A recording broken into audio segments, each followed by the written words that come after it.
चलिए दोस्तों, good morning सबको। और मैं ब्राइट कोचिंग लुकरगंज की तरफ से जावेद सर, और अभी केमिस्ट्री पढ़ाना है। और आपके जो डायरेक्टर सर हैं यादव सर, हमारे पुराने दोस्तों में से हैं। और अभी लॉकडाउन में जो ऑनलाइन क्लासेस का प्रोसीजर रखा गया है यूट्यूब पर, तो उसमें ये कोशिश की जा रही है, प्रयास किया जा रहा है कि जो पढ़ने वाले बच्चे हैं उनका किसी तरह से नुकसान ना हो। और उन सब चीज़ों को देखते हुए और जो भी हमारे सामने सिचुएशन है उसके हिसाब से जो है ये ऑनलाइन क्लासेस का हम लोगों ने जो स्टार्ट किया है, और यादव सर ने जो पूरा सेटअप ये डाला है, और उसमें आप लोग अगर थोड़ा सा साथ देंगे तो आप लोगों को जो है जो स्कूल और कोचिंग की जो रेगुलर क्लासेस हैं ऑफलाइन जिस तरह आप लोग पढ़ते थे, तो आप लोगों का कोई नुकसान नहीं होगा इसमें। लेकिन शर्तें सिर्फ पढ़ने वाले बच्चों के लिए है कि जो ऑनलाइन जुड़ें और जुड़ करके शुरू से लेके आखिर तक कोई भी टॉपिक या कोई भी सिलेबस होता है उसको आप पर्टिकुलर वे में जुड़े रहेंगे तो आपको समझ में आएगा, आप उसको एप्लीकेबल हो जाएंगे। उसको एप्लीकेट करके आप फर्दर जो है बोर्ड एग्ज़ाम के अलावा बाकी जो एग्ज़ाम होते हैं या कम्पिटिटिव एग्ज़ाम होते हैं उसमें ये पढ़ाई अगर आप संभाले रहेंगे तो आपको इसको काम आएगा। इसके अलावा अगर आप ठीक से क्लास में बैठते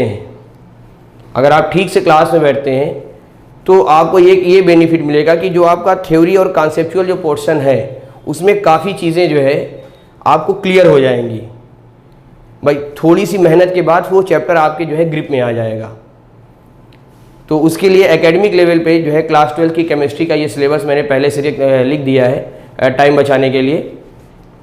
और जो बच्चे हम आज के बाद से हमको फॉलो करेंगे और ब्राइट कोचिंग लुकरगंज से साथ साथ जुड़े रहेंगे, तो उन बच्चों को जो है एक पर्टिकुलर ट्रैक मिलेगा कि हमने ये पढ़ लिया, वो पढ़ लिया, या किसी टीचर ने किसी कोचिंग में एक बड़े से टॉपिक में एक बड़े से सिलेबस में से छोटी सी कोई चीज़ बता दिया, 2 दिन 3 दिन बताया, फिर लेक्चर के बाद वो लेसन ख़त्म हो गया। ऐसे नहीं, हम एक पर्टिकुलर वे में जो है आपको ले करके चलेंगे और आपको पता चलेगा हमने ये पढ़ा है, मेरा इतना बचा है और सिलेबस का इतना हिस्सा मेरा हो गया है। तो उस चीज़ को ध्यान में रखते हुए और आपका जो एकेडमिक जो लेवल का है पहले तो हम उसको फोकस करेंगे कि जो लड़के बोर्ड एग्जामिनेशन देने वाले हैं, फिर इसी चीज़ का बेसिक चीज़ें आप जब किसी चीज़ के बारे में आप नहीं जानते हैं और उसके बारे में आप बहुत अच्छा करना चाहते हैं, लेकिन बेसिक चीज़ें आप जब जान जाएंगे और उसको समझे रहेंगे तो आगे के लिए आपका रास्ता साफ रहेगा। और फिर आपने किसी भी टॉपिक या सिलेबस को जो है थोड़ा सा पढ़ा, कम पढ़ा, और फिर जो है उसके बाद चैप्टर फिनिश हो गया, आपने कुछ काम भर का नोट्स बना लिया, लेकिन आप उसको एप्लीकेट नहीं कर पाएंगे। आपके पास थ्योरी होनी चाहिए, कॉन्सेप्ट होना चाहिए, एक पर्टिकुलर नोट्स होना चाहिए। तो उसके लिए जो बेस बनाया जाएगा जो आपको आगे चल के कंपटीशन में काम आएगा, या जो पढ़ाई आप पढ़ रहे हैं उसको आप कैसे बोर्ड एग्ज़ाम तक जो है ये लॉकडाउन में आप उस चीज़ को संभाले रहें, ताकि आपका पहली प्रायोरिटी तो बोर्ड का पेपर है। तो उसी को देखते हुए जो भी बच्चे हमारे साथ जुड़े हैं, सीबीएसई बोर्ड के हों, आईसी बोर्ड के हों, या यूपी बोर्ड इंग्लिश मीडियम के हों, एनसीईआरटी पैटर्न, या अपने जो यूपी बोर्ड हिंदी मीडियम के स्टूडेंट हैं बेसिकली, तो उन सब के लिए एक साथ एक चीज़ें हैं। क्योंकि इंटर लेवल पे जब आप आते हैं तो कोई चीज़ें आपको ऐसी नहीं रहती कि आप इस बोर्ड में पढ़ रहे हैं उस बोर्ड में नहीं है। सिलेबस अप्रॉक्सीमेट सब में सेम है। और जब से एनसीईआरटी पैटर्न आया है तो सारी स्टेट्स का सिलेबस और सारे बोर्ड का सिलेबस अप्रॉक्सीमेट 95-98% सेम है। तो दोस्तों इसी को लेकर चलेंगे हम लोग अभी। और सबसे पहली बात की जो है माइंड सेटअप कर लीजिए कि हमको पढ़ना क्या है और मैं आपको पढ़ाऊंगा क्या। तो उसमें जो है 12th केमिस्ट्री के सिलेबस में फिजिकल केमिस्ट्री और इनऑर्गेनिक केमिस्ट्री, ये 2 चीज़ जो है हमको पढ़ाना है आपको। और जो टॉपिक सामने लिखे हुए हैं इसको हम लेकर के चलेंगे धीरे धीरे करके। पहले आप हमसे थोड़ा जुड़ जाएं, आप हमको समझने लगें, और जब आपका माइंड ग्रिप करने लगे तो उसके बाद धीरे धीरे करके हम बाकी लेसन भी चलेंगे। और उसमें फिजिकल केमिस्ट्री में आपकी ये 5 लेसन हैं: ठोस अवस्था, सॉलिड स्टेट, विलयन, सॉल्यूशन, विद्युत रसायन, इलेक्ट्रोकेमिस्ट्री, रासायनिक बल गतिकी, केमिकल काइनेटिक्स, और पृष्ठ रसायन, सरफेस केमिस्ट्री। एक बड़ी बड़ी यूनिट है ये। इसी में जैसे सरफेस केमिस्ट्री की बात करें तो इसमें एड्जॉर्प्शन है, कैटालिसिस है और द कोलॉइडल स्टेट है। पहले के सिलेबस में क्या था, वो 3 टॉपिक को 3 लेसन बना हुआ था। तो आप इस पे मत जाइए कि ये 5 लेसन है, अरे इतना ही हो जाएगा, कभी भी कर लेंगे। नहीं, आपको बहुत आराम से धीरे धीरे और साथ साथ चलेंगे, कोचिंग से जुड़े रहेंगे तो आपको ये धीरे धीरे ये सारे लेसन बताए जाएंगे। इसमें कुछ लेसन में यूनिट वाइज है, जो अपने आप में एक लेसन है, उसकी एक एक यूनिट को जो है उसके अंदर जो पार्ट है, पार्ट 1, 2, 3 उसको पढ़ेंगे। तो ये सिलेबस आपको अच्छा खासा मिलेगा। साथ में जुड़े रहेंगे तो पर्टिकुलर टाइम पर आपका ये सिलेबस कंप्लीट कर दिया जाएगा। इनऑर्गेनिक केमिस्ट्री में पी ब्लॉक एलिमेंट्स हैं, डी तथा एफ ब्लॉक एलिमेंट है और कोऑर्डिनेशन कंपाउंड है। अब अगर इसमें आपने थोड़ा सा जो है सिंसियरली अगर क्लास किया है 11th में, पीरियोडिक टेबल आपने पढ़ा या किसी ने आपको पढ़ाया है, तो पीरियोडिक टेबल अगर किसी ने डीपली पढ़ लिया है तो यकीन मानिए कि आपको इस यूनिट के या इस सेक्शन के 2 हिस्से जो है पी ब्लॉक और डी और एफ ब्लॉक में आपको काफ़ी चीज़ें आपको पहले से मालूम हो गई होंगी। उसमें एस ब्लॉक को उन्होंने पढ़ाया, पी ब्लॉक का 2 ग्रुप पढ़ाया और उसके बाद बाकी इन्होंने 12th के लिए सिलेबस में डाल दिया, ग्रुप 15, 16, 17 और 18। 11th में डी ब्लॉक का डिस्क्रिप्शन था अकॉर्डिंग टू पीरियोडिक टेबल, लेकिन उसके ब्लॉक्स के बारे में पूरा डिटेल में और उसके जो कंपाउंड 1-2 हमारे कोर्स में हैं, जैसे पोटेशियम डाइक्रोमेट है और पोटेशियम परमैंगनेट है, तो 1-2 कंपाउंड भी इसमें मिलेंगे और इसका पूरा डिस्क्रिप्शन हम लोग पढ़ेंगे। तो आज हम लोग जो है इनऑर्गेनिक केमिस्ट्री में डी और एफ ब्लॉक शुरू करेंगे। उसमें भी एफ ब्लॉक को थोड़ा हम पीछे रखेंगे, पहले हमारा डी ब्लॉक है उसको फोकस करेंगे। तो आप लोग साथ साथ में हमारे जुड़िए और अब हम स्टार्ट करने जा रहे हैं। जो बच्चे अभी जुड़े रहे हैं दोस्तों से शेयर कर लें, जो बैठने वाले हैं बैठ जाएं और उसके बाद जो है हमारे साथ जुड़ करके साथ साथ चलेंगे तो चीज़ें समझ में आएंगी और क्लियर रहेंगी। तो अभी इसको हम रब कर दे रहे हैं और डी ब्लॉक को अब हम फोकस करेंगे। अगर स्क्रीनशॉट लेना चाहता है कोई बच्चा तो इसको ले ले।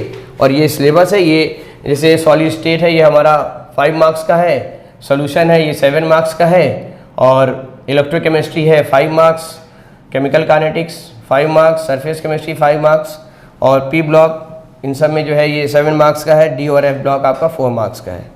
और कोऑर्डिनेशन कंपाउंड छोटा लेसन है, चीज़ें इसमें बहुत ज़्यादा कॉम्प्लिकेटेड नहीं है, समझने की है। जैसे आईपीसी पढ़ा था हमने ऑर्गेनिक कंपाउंड के लिए, बस उसी तरह से आप पढ़ लीजिए इसको इनऑर्गेनिक केमिस्ट्री के लिए कोऑर्डिनेशन कंपाउंड। ये 6 मार्क्स का है। अगर आप इसका टोटल करेंगे तो ये अप्रॉक्सीमेट क्या ये आएगा 44 मार्क्स।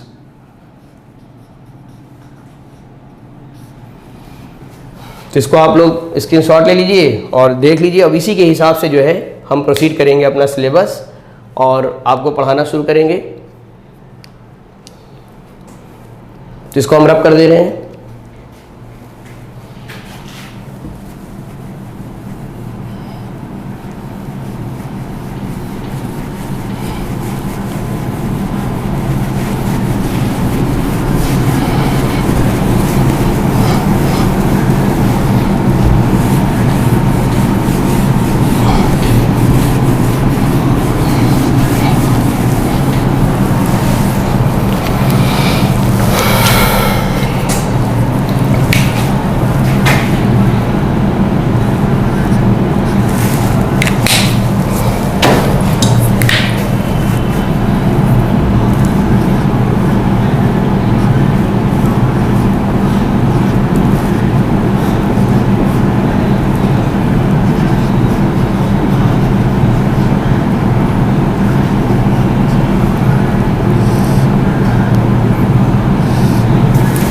D block elements.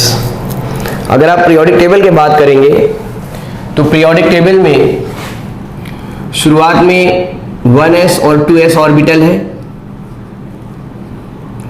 यानी फर्स्ट ए और सेकेंड ए। उसके बाद आप देखेंगे फर्स्ट ए और सेकेंड ए के बीच में और लास्ट में पी ब्लॉक एलिमेंट है।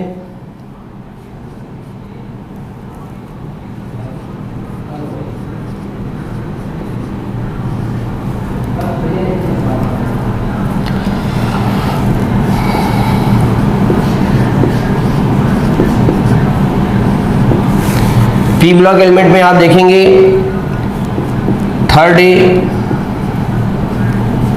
4th A, 5th A, 6th A, 7th A and 0 group.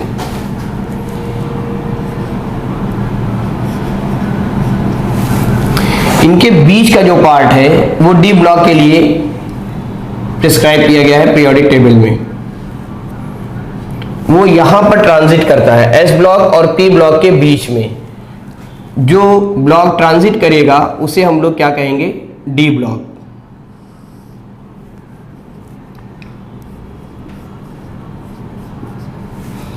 और आप अगर पीरियोडिक टेबल अक्सर देखते रहे तो उससे देखने से नहीं, उसमें क्या चीज़ें हैं वो अपने आप में बहुत बड़ी यूनिट है, बहुत बड़ी चीज़ है। लोग उसको चार्ट पेपर में या बुक्स में कलरफुल बना के देते हैं, तो उसको आप देखिए, उसको समझिए, समझ के उसको देखेंगे तो हमेशा जब जब उसको देखेंगे तो आपको जो है उस पीरियोडिक टेबल से आपको कुछ ना कुछ हर बार सीखने को मिलेगा। आप अगर उसको 100 बार देखते हैं और समझ कर देखते हैं, देखा तो 100 बार से ज़्यादा सबने होगा, लेकिन उससे 100 चीज़ें नहीं सीखी होंगी। लेकिन अगर आप पीरियोडिक टेबल जो है 100 बार देखते हैं और पहले से कुछ पढ़ें और समझे हैं, तो आप हर बार उसमें बिना किसी टीचर के बताए और बिना किसी के समझाए आप उसमें हमेशा कुछ ना कुछ नई चीज़ सीखेंगे।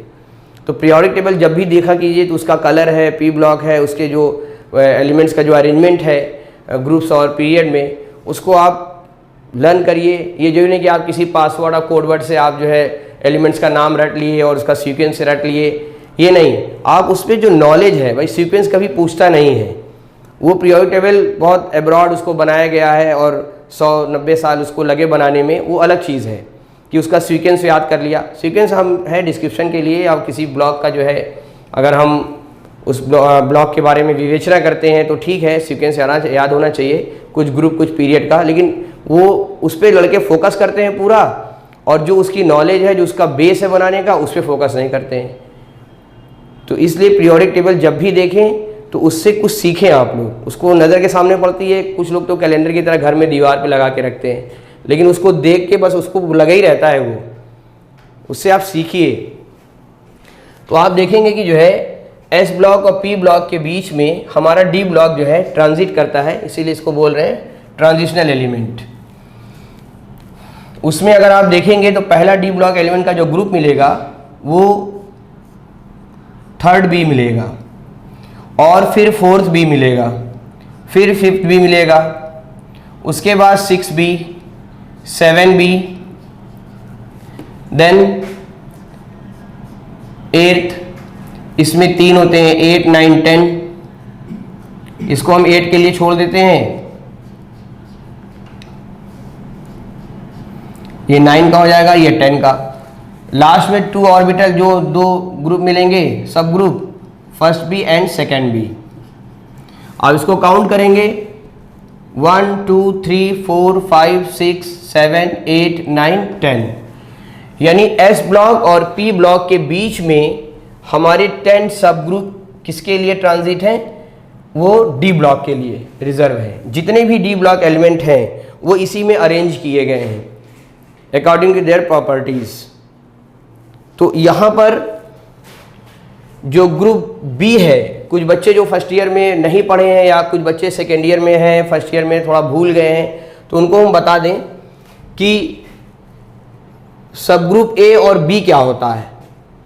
जिनके आउटर मोस्ट 1 शेल इनकम्प्लीट होते हैं उनको सब ग्रुप ए में रखा जाता है, और जिनके आउटर मोस्ट 2 शेल इनकम्प्लीट होते हैं, 2 और मोर देन 2 शेल इनकम्प्लीट होते हैं, उनको सब ग्रुप बी में रखा जाता है। तो सबसे बड़ी बात ये समझ में आई डी ब्लॉक एलिमेंट के लिए कि डी ब्लॉक एलिमेंट में सब ग्रुप बी में रखा गया है। तो सारे डी ब्लॉक एलिमेंट में एक कॉमन कैरेक्टर है, और जो सबसे बड़ी चीज़ है डी ब्लॉक के लिए कि इनके आउटर मोस्ट 2 शेल इनकम्प्लीट हैं। जिनके आउटर मोस्ट 2 शेल इनकम्प्लीट होते हैं उनको सब ग्रुप बी में रखते हैं। तो अब यहाँ पर सबके साथ बी लगा हुआ है, और 8 में जो है 3 सब ग्रुप बने हुए हैं, 8, 9, 10। अगर हम इसका सबसे पहला ग्रुप लेंगे तो 3D, 4D, 5D और 6D। तो अभी हम फोकस करते हैं 3D, फिर उसके बाद 4D, 5D, 6D के एलिमेंट आप ग्रुप और पीरियड के लिए लर्न कर लें। कुछ एग्जाम्पल देने के लिए कुछ का सीक्वेंस आप जो है लेफ्ट टू राइट और टॉप टू बॉटम जो है कुछ का सीक्वेंस भी आपको याद होना चाहिए कि अगर हम आपको ये प्रॉपर्टी बता रहे हैं पीरियोडिक टेबल की या डी ब्लॉक एलिमेंट की, तो उसमें जो है आपको कुछ ग्रुप और कुछ पीरियड जो है आपको लर्न होने चाहिए from left to right in any period and top to bottom in any group. दोस्तों अभी इसमें अगर हम 3D सबसेल की बात करेंगे तो उसमें पहला एलिमेंट मिलेगा आपको स्कैंडियम 21, उसके बाद titanium 22, vanadium 23 and chromium 24, then manganese 25, iron 26, cobalt 27, nickel 28 and then copper 29 and last zinc 30। ये 3D का सीक्वेंस है। मींस किसी भी ग्रुप का जो लास्ट इलेक्ट्रॉन है, किसी भी ग्रुप का जो किसी भी सब शेल का जो लास्ट इलेक्ट्रॉन है वो जिस सब ग्रुप में जाएगा उसको उसी सब ग्रुप में रखा जाएगा।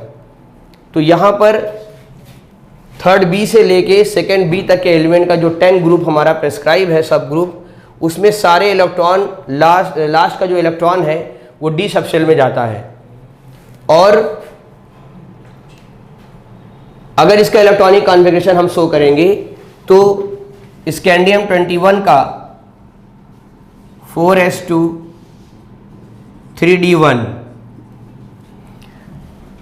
टाइटेनियम का 3d2 4s2, वेनेडियम का 4s2 3d3, क्रोमियम का 4s2 3d4।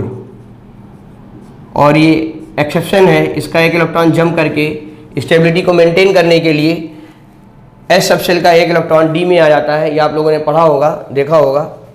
मैग्नीज में 4s2 एंड 3d5, आयरन में 4s2 लास्ट सबशेल होगा और इसका डी ऑर्बिटल जाएगा 3d6 पर।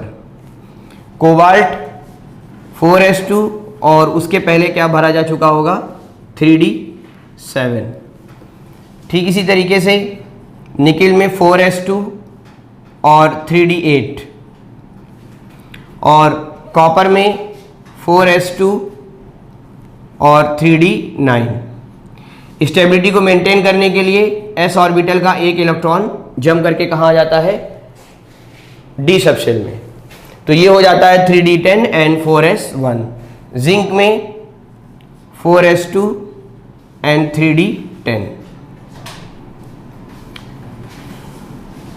डी ऑर्बिटल फुली फुलफिल होने की वजह से जिंक एक ऐसा एलिमेंट है, जिंक कैडमियम और मरकरी सेकेंड बी का, जिसमें ये डी ब्लॉक एलिमेंट तो है लेकिन ट्रांजिशनल एलिमेंट नहीं है, क्योंकि इसका जो डी सबशेल है वो फुली फिल होता है अकॉर्डिंग टू रूल, जिसकी वजह से इसको डी ब्लॉक एलिमेंट तो कह सकते हैं, क्योंकि लास्ट शेल का जो इलेक्ट्रॉन है वो डी सबशेल में गया है। लेकिन क्योंकि इसमें फ्री वैलेंसीज नहीं होती हैं, डी ब्लॉक में कोई लोन पेयर, कोई अनपेयर्ड इलेक्ट्रॉन नहीं होता है, और जिसकी वजह से सारे इलेक्ट्रॉन की पेयरिंग हो जाती है डी में। तो ये डी ब्लॉक एलिमेंट तो है लेकिन ट्रांजिशनल एलिमेंट में नहीं कंसिडर किया जाता है। और इसी के नीचे जो है कैडमियम और मरकरी भी।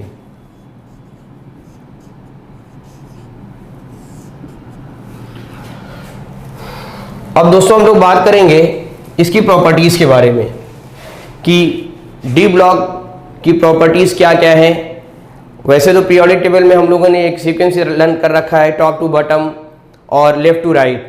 और पीरियोडिक टेबल में सारी प्रॉपर्टीज़ जो है अप्रॉक्सीमेट किस पे डिपेंड करती हैं, वो डिपेंड करती हैं एटॉमिक रेडियस पर। एटॉमिक रेडियस अगर ठीक से कंसीडर कर लिया जाए तो, और ऑक्सीडेशन स्टेट, दो चीज़ों पर। तो उसकी अप्रॉक्सीमेट जितनी भी प्रॉपर्टीज़ हैं वो आपको पता चल जाएंगी। तो अभी हम लोग डी ब्लॉक एलिमेंट्स के बारे में अब हम लोग डिस्क्रिप्शन इसका देखेंगे। कुछ मेन कैरेक्टर जो है डी ब्लॉक एलिमेंट का उसको लेके चलते हैं। जैसे इलेक्ट्रॉनिक विन्यास,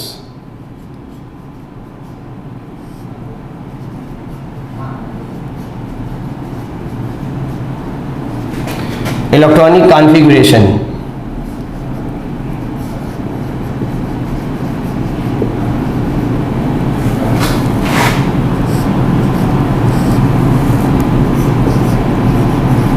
ये हम क्या है, properties of D block element.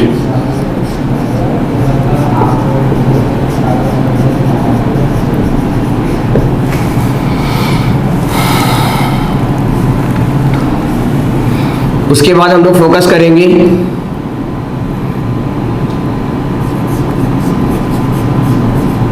परमाणु और आयनिक त्रिज्या।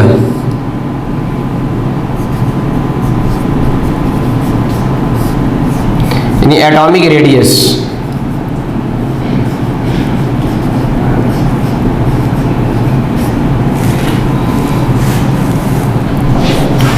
नेक्स्ट वन है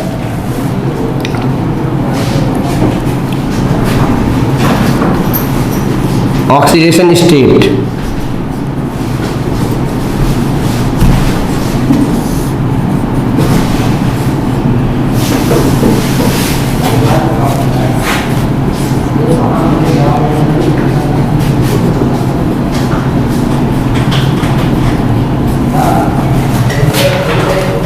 और उसके बाद आयनेशन एंथैल्पी,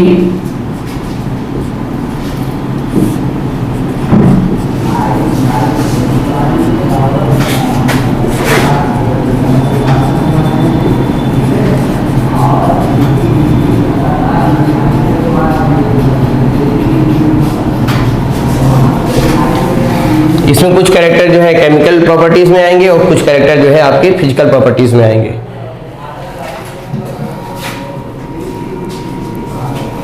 कुछ खास चीजें जो खाली डी ब्लॉक एलिमेंट्स में आपको मिलेंगी उनको यहाँ पे डिस्कस भी करेंगे और उनको आपको समझा भी दिया जाएगा, उसका नोट्स भी लिखा दिया जाएगा। तो उसी के अकॉर्डिंग जो है इसमें नेक्स्ट प्रॉपर्टी मिलेगी डी ब्लॉक्स में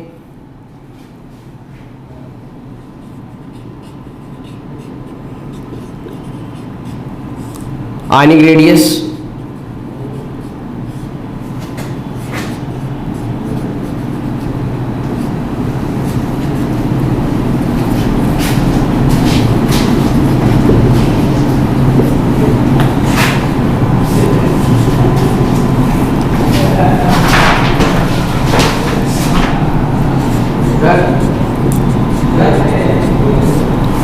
उत्प्रेरक गुण, कैटालिटिक प्रॉपर्टी, हम पहले लिख दिए, उसके बारे में फिर डिस्कस करते हैं आपसे। कैटालिटिक प्रॉपर्टी,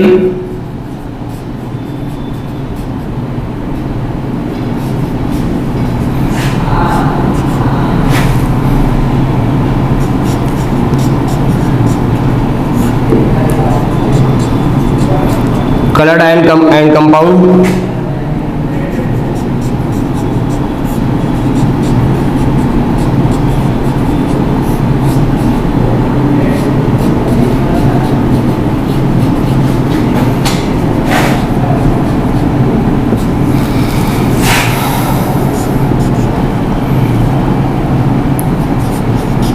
उपसा संयोजन होगी। देखिए अब यहाँ पर डी ब्लॉक एलिमेंट में एक ऐसा टॉपिक आ रहा है, एक ऐसा इसका प्रॉपर्टीज में एक ऐसी प्रॉपर्टीज आ रही है कोऑर्डिनेशन कंपाउंड, जो कि हमारे सिलेबस में भी है।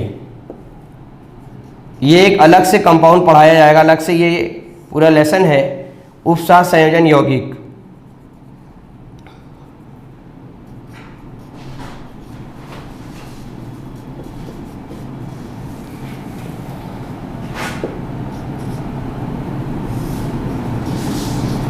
इस पूरे लेसन में डी ब्लॉक के अलावा जो है प्रॉपर्टीज में जो हम देख रहे हैं कि उपसर्ग संयोजी यौगिक है कोऑर्डिनेशन कंपाउंड, तो कोऑर्डिनेशन कंपाउंड का जो बेस है, जो कोऑर्डिनेट करते हैं कंपाउंड और एक दूसरे से जुड़ के कॉम्प्लेक्स फॉर्म बनाते हैं, वो सिर्फ और सिर्फ इस वजह से बनाते हैं कि वो डी ब्लॉक एलिमेंट होते हैं, उनके outermost two shell incomplete होते हैं और उनमें अनपेयर्ड इलेक्ट्रॉन होते हैं। तो ये भी इसकी प्रॉपर्टीज़ में है और एक अलग से लेसन भी है हमारे सिलेबस में है क्लास 12th के, तो इसको बहुत फोकस करेंगे ये वाली प्रॉपर्टीज़ को हम लोग, कि ऐसा क्यों होता है और डी ब्लॉक एलिमेंट कैसे कोऑर्डिनेशन कंपाउंड बनाते हैं।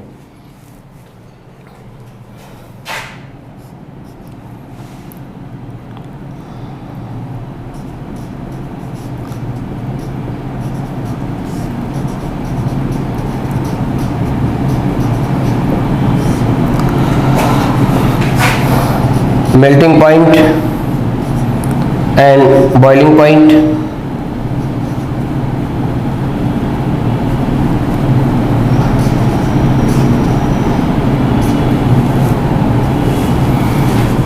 अब दोस्तों हम लोग जो है अब इसको हम हटरअप कर देते हैं।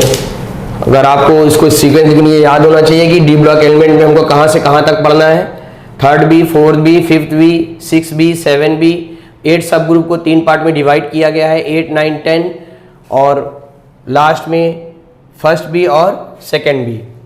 अब उसमें कम से कम जो है अपने एग्जाम्पल को और जो प्रॉपर्टीज़ हैं उनको समझने के लिए, उनका एग्जाम्पल देने के लिए आपको ग्रुप 1-2 ग्रुप और 1-2 पीरियड का जो सीक्वेंस है due to their according number, due to their atomic number, यानी उनके एटॉमिक नंबर के साथ आपको जो है इसका पूरा सीक्वेंस याद होना चाहिए, ताकि आप अपनी थ्योरी को जो है समझ सकें और उसको एग्जाम्पल देने के लिए सारे प्रॉपर्टीज़ में जगह जगह हमको इसकी ज़रूरत पड़ेगी। तो टॉप टू बॉटम जो है एक ग्रुप याद कर लीजिए आप डी ब्लॉक का, और लेफ़्ट टू राइट जो है एक पीरियड याद कर लीजिए, ताकि हम उसके एग्जाम्पल को अच्छे से समझ सकें और उसका एग्जाम्पल अगर लिखना पड़े तो उसको जो है सीक्वेंस में इंक्रीजिंग और डिक्रीजिंग ऑर्डर में उसको एक्सप्लेन भी कर सकें।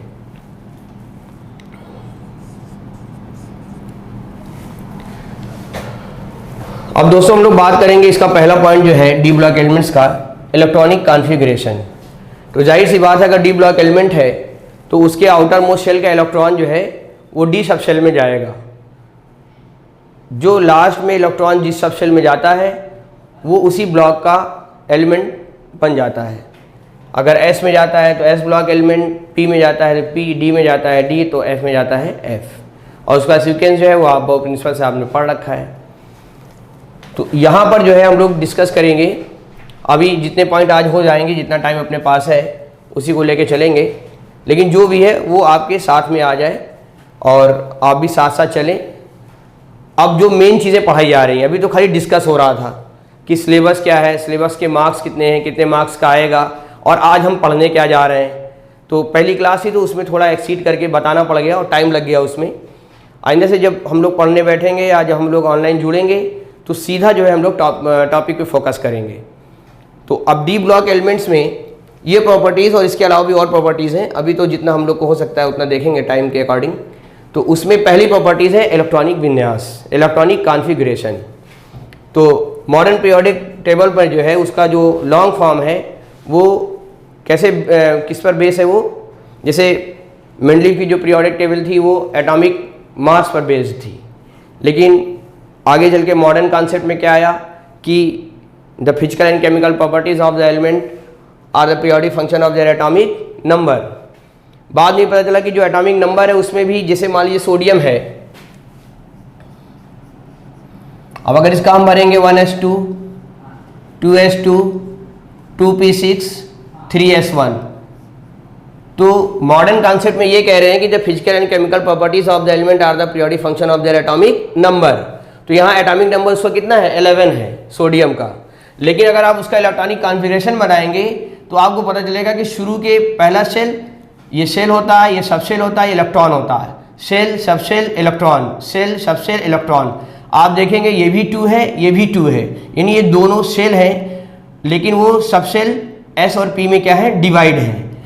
जब आप इलेक्ट्रॉन काउंट करेंगे तो एनर्जी लेवल पर दोनों, ये भी दूसरा शेल काउंट होगा और ये भी दूसरा शेल काउंट होगा, सब शेल, शेल तो ये दूसरा हो जाएगा, लेकिन वो डिवाइड है एस और पी सब शेल में। इनके इलेक्ट्रॉन ऐड हो जाएंगे क्योंकि दोनों का शेल नंबर सेम है, ये हो जाएगा 281। तो समझिए हम क्या समझाना चाह रहे हैं आपको। कहने का मतलब है कि मेंडलीफ ने जो अपना बेसिक कॉन्सेप्ट दिया था पीरियोडिक टेबल के according, physical and chemical properties of the element are the periodic function of their atomic mass. बाद में पता चला कि जिसको एटॉमिक मास कह रहे हैं वो प्रोटॉन और न्यूट्रॉन न्यूक्लियस में होता है, प्रॉपर्टीज उस पर डिपेंड नहीं कर सकती हैं। प्रॉपर्टीज डिपेंड करती हैं आउटर मोस्ट शेल के इलेक्ट्रॉन पर, जो इक्वल होता है किसके, प्रोटॉन पे, किसी भी न्यूट्रल एटम पे। तो ये शुरू से मतलब गलत था, लेकिन उन्होंने शुरुआत की थी तो उनका नाम लिया जाता है। बाद में मॉडर्न कॉन्सेप्ट में यह है कि physical and chemical properties are the periodic function of their atomic number. लेकिन अगर आप किसी भी एटम का एटॉमिक नंबर शो करते हैं, एटॉमिक नंबर उसका आप लिखते हैं, तो आप देखेंगे उसके इलेक्ट्रॉनिक कॉन्फ़िगरेशन में जब आप उसको long form of periodic table में बनाएंगे, यानी एसपीडीएफ में भरेंगे, तब आप देखते हैं कि उसमें शुरुआत के या कुछ ऑर्बिटल ऐसे होते हैं जो अकॉर्डिंग टू रूल भरे होते हैं, यानी वो स्टेबिलिटी को गेन कर लेते हैं। जैसे सोडियम में पहला और दूसरा ऑर्बिटल स्टेबिलिटी को गेन कर लिया, लास्ट का जो 3s1 है वो अनस्टेबल है। तो यहाँ पर एक चीज़ ये समझ में आई कि जो भौतिक और रासायनिक गुण होते हैं परमाणु क्रमांक पर तो निर्भर करते हैं, लेकिन लॉन्ग फॉर्म ये कह रहा है कि जब आप उसका इलेक्ट्रॉनिक विन्यास बनाते हो, यानी इलेक्ट्रॉनिक कॉन्फ़िगरेशन बनाते हो, तो इलेक्ट्रॉनिक कॉन्फ़िगरेशन से आपको क्लियर होगा कि वो किस तरह का एलिमेंट है और उसके आउटर मोस्ट शेल में कितने इलेक्ट्रॉन हैं, उसके पहले की पेनल्टीमेट शेल या outermost shell. Outermost shell के छोड़ेंगे तो पेनल्टीमेट शेल जो बनेगी वो अकॉर्डिंग टू रूल, नियम के अनुसार भरी होगी और वो स्टेबिलिटी को गेन कर लेगी। अब ये सारी प्रॉपर्टीज लास्ट के 1 इलेक्ट्रॉन पे जाएगी। तो इससे ये समझ में आया कि एक तरह से एक नई डेफिनेशन हम ये कह सकते हैं कि physical and chemical properties of the element are the periodic function of their electronic configuration. उनके इलेक्ट्रॉनिक कॉन्फ़िगरेशन में सिमिलरिटीज और डिससिमिलरिटीज होने पर उनकी प्रॉपर्टीज क्या होती हैं, सिमिलर और डिससिमिलर हो जाती हैं।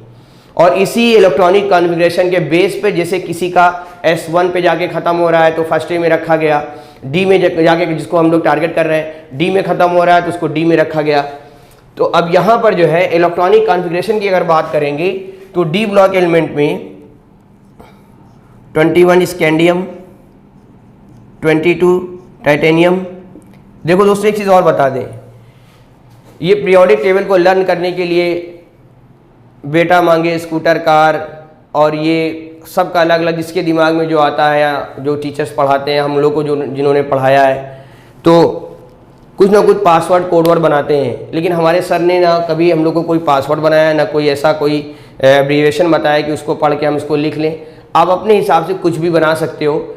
मेरे हिसाब से अगर चलो तो मैं तो ये कहूँगा कि आप सीधा सीधा नाम रट डालो, सीधा सीधा सीक्वेंस के साथ एटॉमिक नंबर को लेते हुए आप उसका नाम रट डालो और उसके एटॉमिक नंबर के सीक्वेंस को याद कर लो। एक बार थोड़ा मेहनत पड़ेगी, लेकिन आप डायरेक्ट जो है वो एलिमेंट को फोकस करेंगे, एलिमेंट के एटॉमिक नंबर को फोकस करेंगे left to right increasing order में। और अगर आप ये सोचेंगे कि इसका हम पासवर्ड बना लें, फिर उस पासवर्ड को ब्रेक करें, फिर उसमें आप कोई पंक्ति बनाते हैं, कोई कविता बनाते हैं, कोई स्लोगन बनाते हैं, तो उस स्लोगन में कुछ एक्स्ट्रा वर्ड आपको जोड़ने पड़ेंगे। तो उन सब से अच्छा है मेरी जो पर्सनल जो थिंकिंग है कि आप सिंपल वे में जो है एक सीक्वेंस से जो है जो भी 3D है, 4D है, 5D, 6D उसके एलिमेंट को आप लर्न कर लीजिए। देखिए पढ़ने के लिए थोड़ा सा मेहनत करना पड़ेगा, और आप जो सब लोग बैठे हैं, जो लोग हमारे साथ जुड़े हैं, उनका लेवल भी थोड़ा ऊंचा होना चाहिए कि आप 12th की क्लास करने बैठे हो। क्योंकि सिलेबस को और जो बुक है बुक ये मान के चलती है कि आप जो है इसके पहले जो है 10th और 11th में कुछ चीज़ें आप सीख के आए हैं। 10th जानिए उसमें चीज़ें नहीं थी, लेकिन जैसा कि जो है क्या कहते हैं 11th में बहुत सी चीज़ें थी। तो उस लेवल पे आके जब आप ऊपर आएंगे तब आपको चीज़ें समझ में आएंगी। और आप ये सोचिए कि आपको कुछ नहीं आता, आपको कुछ बता दे, तो पढ़ाई जो है, जो एजुकेशन है या जो हमारे पास सिस्टम बना हुआ है, उसमें हर चीज़ एक दूसरे से इंटर रिलेटेड होती है। तो अगर जो बच्चे थोड़ा सा भी 11th में सिंसियरली पढ़े हैं या नोट्स वगैरह बनाए हैं और किताबों के पन्ने पलटे हैं, उन्होंने चीज़ों को ऐसे नहीं जाने दिया है, उनको मज़ा आएगा क्लास में। और जो बच्चे ऐसे ही बैठे हैं, क्योंकि जो सिलेबस हमको 12th का दिया गया है, NCERT पैटर्न जो भी है, अभी आप मान लीजिए डी ब्लॉक पढ़ रहे हैं, तो अब ये पढ़ाया जा रहा है कि आपको पीरियोडिक टेबल के बारे में बहुत सी चीज़ें आती हैं। इवन कि पीरियोडिक टेबल के 2 ग्रुप, आधा P और पूरा S आप पढ़ चुके हैं। उसके बाद D और F ब्लॉक को टारगेट किया जा रहा है। तो अगर आपको नहीं आ रहा है तो उस चीज़ों को अगर ज़रूरत पड़े तो किसी से बताने या उसको ऐसे जाने देने से अच्छा है कि आप उसको फोकस कर लीजिए। आप उसको पन्ने पलटिए, 11 का नोट्स अगर है या कोचिंग का नोट्स है ब्राइट कोचिंग का, तो उसको आप देखिए और मिलाइए कि जो है पीरियोडिक टेबल में क्या था, क्योंकि उसमें जो कॉमन प्रॉपर्टीज़ हैं वो वहीं पर क्लियर हो चुका है। यहाँ पर जो है डी ब्लॉक को फोकस करके पढ़ाया जा रहा है, लेकिन पूरे को एक साथ जो है left to right in any period, top to bottom in any group, वहाँ पे प्रॉपर्टीज़ को टीचर ने डिस्कस किया होगा या नहीं किया तो आप उसको देख लीजिएगा। खैर, तो यहाँ पर जो है हम लोग किसको लेके चलेंगे, सबसे पहले इलेक्ट्रॉनिक विन्यास। सारी की सारी चीज़ें डिपेंड करती हैं इलेक्ट्रॉनिक विन्यास पर कि उसको किस सब ग्रुप में रखा जाएगा, किस ब्लॉक में रखा जाएगा। तो डी के एलिमेंट, डी में जो एलिमेंट रखे गए हैं उनका आउटर मोस्ट शेल का इलेक्ट्रॉन कहाँ खत्म होता है, डी सब शेल में, और उसका इलेक्ट्रॉनिक कॉन्फ़िगरेशन आप बनाने जाएंगे। कुछ का भी हम बनाते हैं, पहले हम लिख लें इसको।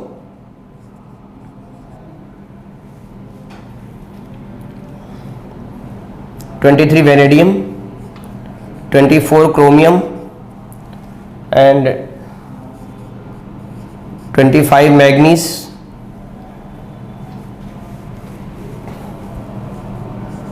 26 आयरन,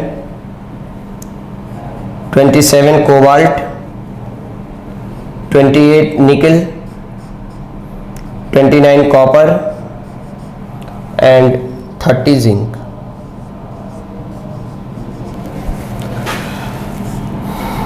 एक पूरा भर देते हैं, बाकी सब लास्ट भर देंगे।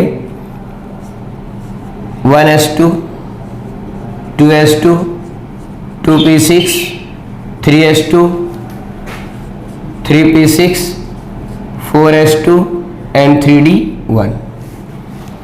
सीक्वेंस में ये ऑर्बिट बाद में आता है, लेकिन एनर्जी लेवल इसका ज़्यादा होता है, इसलिए ये बाद में भरा जाता है और ये पहले भरा जाता है।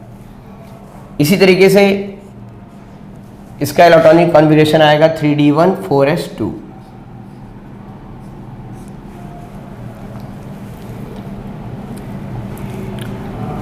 टाइटेनियम का आ जाएगा 3d2, और जैसे कि अभी हमने ऊपर बना रखा है इसको पहले से, एंड 4s2।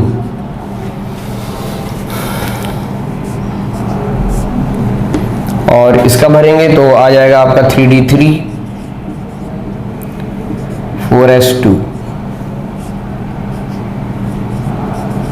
3d4, 4s2,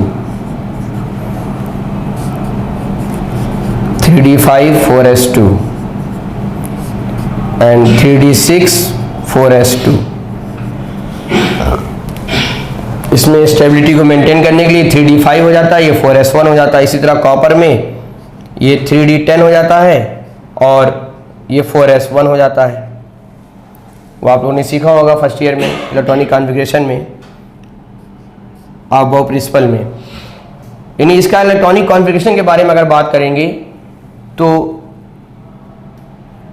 ये आएगा आपका n-1 d 1 to 10,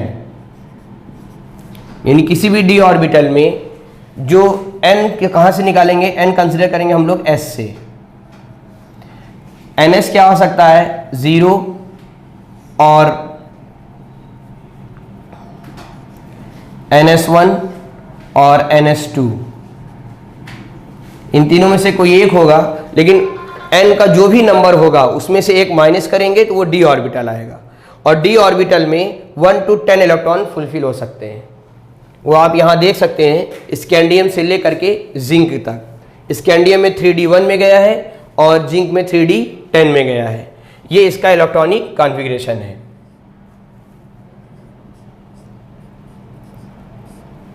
कि किसी भी डी ब्लॉक एलिमेंट में आउटर मोस्ट s ऑर्बिटल जो होता है उससे ठीक एक कम d ऑर्बिटल भरा जा चुका होता है और उसमें 1 to 10 इलेक्ट्रॉन की पॉसिबिलिटी होती है, और ये मस्ट है।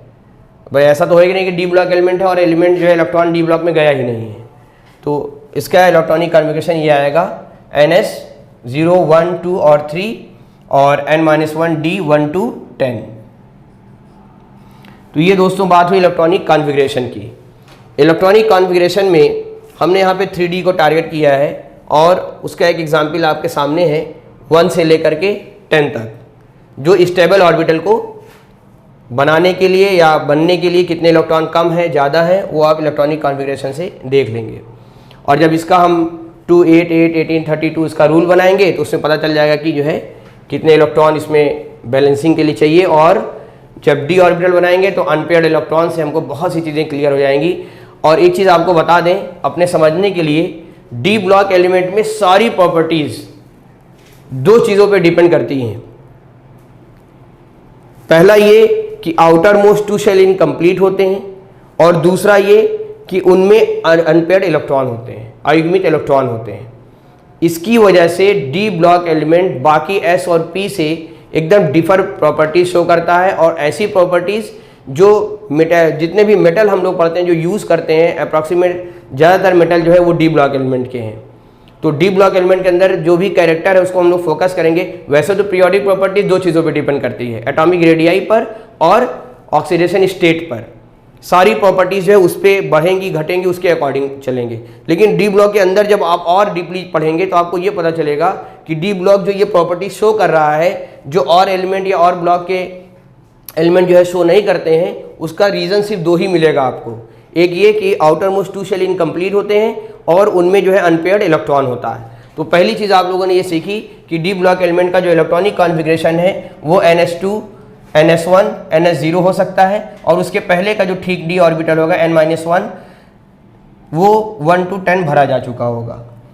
अब हम दोस्तों बात करेंगे किसके बारे में, परमाणु त्रिज्या के बारे में।